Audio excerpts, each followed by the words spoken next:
Students, welcome back to my YouTube channel SP study classes 9335 पर। तो कैसे हो आप सब और कैसी चल रही है आपकी स्टडी? आई होप आप सभी अच्छे होंगे और आपकी स्टडी शानदार चल रही होगी। तो उसी स्टडी को और भी शानदार बनाने के लिए आज के इस वीडियो में हम लेकर आए हैं क्लास 12 बायोलॉजी के बारे में। सबसे पहले तो आप सभी को होली की ढेर सारी शुभकामनाएं और आपके परिवार को भी, क्योंकि होली का त्यौहार आ चुका है और आपको होली में रंग ना खेलकर अपनी तैयारी पर विशेष जोर देना है। ठीक है स्टूडेंट, आपको होली पर ना ध्यान देकर अपनी तैयारी करिए। अगर आपका त्यौहार तभी अच्छा होगा जब आपका रिजल्ट अच्छा होगा, तो इसीलिए आप अपने रिजल्ट पर ध्यान देकर होली के त्यौहार पर ना ध्यान दें। तो आइए आज के इस वीडियो में हम आपकी जो बायोलॉजी की बुक है उस संपूर्ण किताब के आपकी जो बुक है उसके संपूर्ण किताब के वेरी मोस्ट इंपॉर्टेंट क्वेश्चंस को कवर करेंगे। अगर आपने क्वेश्चंस तैयार कर लिए तो मैं कहता हूं आपको 70 में 70 मिल सकते हैं। तो इसीलिए वीडियो बहुत ज़्यादा इंपॉर्टेंट होने वाला है। वीडियो को शुरू से लेकर अंत तक अवश्य देख लेना, क्योंकि इस वीडियो के अंदर जो भी मैं लगभग 40 क्वेश्चन को लेकर आया हूँ उसमें से आपको मैं बताऊँगा कि जो 30 क्वेश्चन से लेकर 30 क्वेश्चन जो है उनके ऊपर के जो क्वेश्चन है वो वेरी मोस्ट इंपॉर्टेंट क्वेश्चन है। ऐसे क्वेश्चन है जो एक दो नहीं 4 6 बार बोर्ड एग्जाम में आ चुके हैं। तो आइए स्टूडेंट हम वीडियो को शुरू करते हैं। जिससे पहले अगर आप लोगों ने अभी तक चैनल को सब्सक्राइब नहीं किया है तो प्लीज चैनल को सब्सक्राइब कर लेना, बल्कि आइकन के ऑल पर क्लिक कर लेना, ताकि आगे आने वाले हर जो वीडियो है उसका नोटिफिकेशन सबसे पहले आप तक पहुंचे और आप 10 मार्च को पेपर में गर्दा उड़ा सके।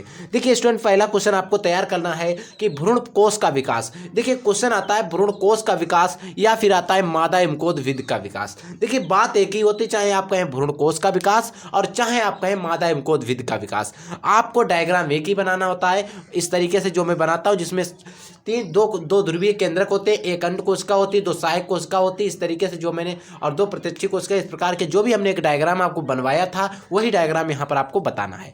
दूसरा क्वेश्चन आता है दोहरा निषेचन। इसको इंग्लिश में कहते हैं डबल फर्टिलाइजेशन। डबल फर्टिलाइजेशन की खोज किसने की थी? नवासी ने की थी। कब की थी? 1898 में की थी। ये बात आपको ध्यान रखना है, इसी के बारे में आपको टिप्पणी करना है।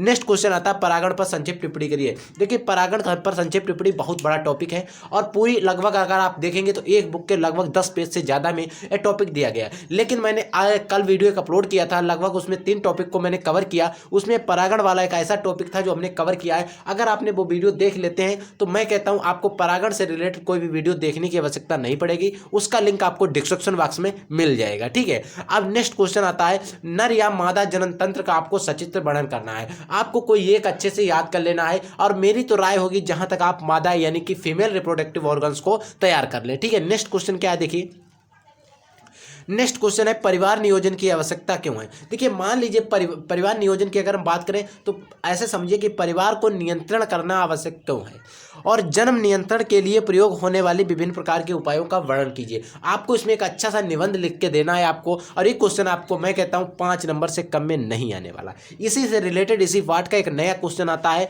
कि जनसंख्या विस्फोट पर निवारण, जनसंख्या विस्फोट एवं निवारण पर आपको एक निबंध लिखना है, यानी कैसे बढ़ती है और कैसे इसको हम रोक सकते हैं, इस पर आपको एक अच्छा सा निबंध लिखना है, 5 नंबर में आएगा। नेक्स्ट क्वेश्चन है IVF अंतापात्र निषेचन। अगर इंग्लिश में कहें तो इन विट्रो फर्टिलाइजेशन होता है। इसमें क्या होता है, ऐसे दंपति या ऐसी मेल फीमेल्स होती है जिनमें क्या होता है बच्चे पैदा करने की क्षमता नहीं होती, उसमें क्या करते हैं IVF अंतापात्र निषेचन द्वारा उनमें संतान उत्पन्न कराने की क्षमता रखते हैं और उनके संतान उत्पन्न कराते हैं, और वो जो संतान उत्पन्न कराते हैं वो नॉर्मल संतान ही होती है। इस क्रिया को हम क्या कहते हैं स्टूडेंट? IVF कहते हैं। आजकल ये क्रिया बहुत तेजी से चल रही है। नेक्स्ट क्वेश्चन है मेंडल के सभी नियम लिखिए। देखिए मेंडल ने मुख्य रूप से 3 नियम दिए थे, प्रभाविता का नियम, पृथक्करण का नियम, स्वतंत्र अभिवन का नियम। कितने नियम थे? प्रभाविता का नियम, पृथक्करण का नियम, स्वतंत्र अभिवन का नियम। आपको तीनों नियम तैयार कर लेना है। तीनों नियम में से कोई एक ना कोई एक नियम आपको अवश्य बोर्ड एग्जाम के अंदर आएगा और हो सकता है आपको 2 भी मिल सकते हैं। तो इसीलिए मेंडल के नियम को तैयार करके जाइए। ठीक है, फिर आता है पक्षियों में लिंग निर्धारण। पक्षियों में लिंग निर्धारण के लिए मैंने कल एक वीडियो डाला था, उसका भी लिंक आपको डिस्क्रिप्शन बॉक्स में ही मिलेगा। पक्षियों में लिंग निर्धारण अगर आपने नहीं अभी तक तैयार किया तो उसको तैयार कर लेना। पक्षियों में जो लिंग निर्धारण होता है वो जेड और ZW प्रकार का होता है। इसमें जो मेल होता है वो समयुग्मजी होता है और फीमेल होता है वो विषमयुग्मजी होता है। ठीक है, नेक्स्ट है मनुष्य में लिंग निर्धारण। ये भी सभी मैंने वीडियो बना रखे हैं, आपको पढ़ा रखा है, तो आप चैनल के अबाउट सेक्शन में जाकर आप देख सकते हैं। आइए नेक्स्ट क्वेश्चन नंबर 11 की बात करते हैं। स्टूडेंट क्वेश्चन नंबर 11 है कि हमें टिप्पणी करना है किस पर स्टूडेंट? सहलग्नता पर। सहलग्नता पर संक्षिप्त टिप्पणी करना है। जो सहलग्नता है यानी कि इसको इंग्लिश में कहते हैं लिंकेज। लिंकेज कितने प्रकार की होती है? 2 प्रकार की। पूर्ण लिंकेज, देखिए कंप्लीट लिंकेज, इनकम्प्लीट लिंकेज, यानी कि पूर्ण सहलग्नता और अपूर्ण सहलग्नता। ठीक है, इस पर आपको टिप्पणी करना है। दूसरा आता है दही गुणसूत्रों में वितरण से उत्पन्न होने वाले सिंड्रोम। मान लीजिए Down syndrome, Edward syndrome, Klinefelter syndrome, Turner syndrome, इस प्रकार के जो दही गुणसूत्रों में सिंड्रोम होते हैं उनके बारे में आपको एक अध्ययन कर लेना है, उनके बारे में आपको जानकारी प्राप्त कर लेना है। नेक्स्ट क्वेश्चन है बढ़ांधता तथा हीमोफीलिया की परिभाषा तथा उदाहरण। आपको क्वेश्चन बहुत बार मिला होगा, बढ़ांधता और हीमोफीलिया। देखिए बढ़ांधता के बारे में आपको याद कर लेना है और हीमोफीलिया दोनों आपको तैयार कर लेना है, ठीक है। नेक्स्ट क्वेश्चन आता है जीन विनिमय। जीन विनिमय को इंग्लिश में कहते हैं क्रॉसिंग ओवर। क्रॉसिंग ओवर को भी आप अच्छे से तैयार कर लेना। फिर आता है सबसे very most important question DNA तथा आरएनए। डीएनए और आरएनए पर आपको एक अच्छे से नोट्स तैयार कर लेने हैं, और अगर आपने अभी नहीं तैयार किए तो आप हमें कमेंट करके बता सकते हैं। मैं आपको इसका वीडियो एक अच्छा सा सिर्फ दो क्वेश्चन का डीएनए और आरएनए का एक अच्छा वीडियो दूंगा, उसमें मैं संपूर्ण कवर कर दूंगा और उससे आपको बहुत अच्छे क्वेश्चन मिल जाएंगे। अगर आप तैयार कर सकते हैं तो तैयार कर लेना, कोई दिक्कत की बात नहीं है। नेक्स्ट क्वेश्चन आता है एक जीन एक एंजाइम परिकल्पना। देखिए जो एक जीन और एक एंजाइम परिकल्पना थी वो एक हमारे साइंटिस्ट है बिडल और टाटन में दी किस पे थी, लिलियम और फेटलेरिया नामक एक कोशिकी कवक पर दी थी, ठीक है। अब हम नेक्स्ट क्वेश्चन की बात करते हैं डीएनए फिंगरप्रिंटिंग। देखिए डीएनए फिंगरप्रिंटिंग की खोज की अगर हम बात करें तो वो की थी एलेक्स जेफरी ने, ठीक है। मैं आपको इसका ओवरऑल बताते चल रहा हूँ, आप इसको डीप में तैयार करते चाहिए। देखिए रोग के बारे में, रोग आपको याद कर लेना है कि सक्रिय रोग, असक्रिय रोग, सक्रिय प्रतिरक्षा, इस प्रकार से जो रोग होते हैं उनको आपको तैयार कर लेना है। फिर आता है कि विषाणु और जीवाणु द्वारा उत्पन्न होने वाले रोग। फिर आपको तैयार करना है कुपोषण संबंधी रोग। फिर होता है क्वेश्चन आता है कि आनुवंशिक कोड क्या होते हैं। देखिए आनुवंशिक कोड वही होते हैं AUG, GUG, AU, EU, GUGU, जो आपने पढ़े हैं वही आनुवंशिक कोड होते हैं। ये मैंने कई बार पढ़ाया है, नहीं पढ़ाया तो आप जाके वहां पर देख सकते हैं, अपनी बुक से भी पढ़ सकते हैं। फिर आता है प्रोटोजोन द्वारा होने वाले रोग, ठीक है, इनके बारे में आपको तैयार करना है। नेक्स्ट क्वेश्चन आता है प्रतिरक्षा को इंग्लिश के अंदर कहते हैं इम्यूनिटी। इम्यूनिटी क्या होती है, मान लीजिए हमारे अंदर कोई रोगाणु या वायरस अटैक करते हैं तो उनके प्रति हमारे शरीर के अंदर एक लड़ने की क्षमता होती है, उसे हम क्या कहते हैं, इम्यूनिटी, यानी कि प्रतिरक्षा कहते हैं। उसके बारे में आपको अच्छे से तैयार कर लेना है। देखिए प्रतिरक्षा कई प्रकार की होती है, सक्रिय और निष्क्रिय, उपार्जित, अर्जित, इस प्रकार से जो भी प्रतिरक्षाएं होती हैं इनके बारे में आपको तैयार करके आना है। फिर आता है क्वेश्चन नशीले पदार्थ यानी कि ड्रग्स क्या होते हैं, नशीले पदार्थ क्या होते हैं, इनके बारे में आपको संक्षिप्त में टिप्पणी करना है।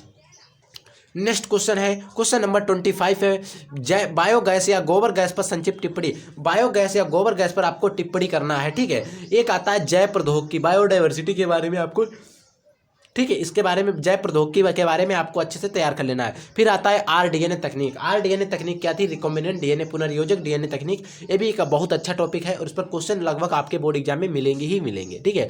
फिर आता है आनुवंशिक इंजीनियरिंग। जेनेटिक इंजीनियरिंग क्या होती है, मान लीजिए आपके कुछ आनुवंशिक पदार्थ था, वो कोई आपके विकार उत्पन्न कर रहा था, मैंने क्या किया, डॉक्टर के द्वारा उसको निकाल दिया जाता है और कोई अच्छी जीन और अच्छे जो आनुवंशिक इंजीनियरिंग के द्वारा आपके अंदर ट्रांसफर करा दिए जाते हैं, जिससे इस क्रिया में जो आदान प्रदान होता है, इस क्रिया को जेनेटिक इंजीनियरिंग यानी कि आनुवंशिक इंजीनियरिंग कहते हैं, ठीक है।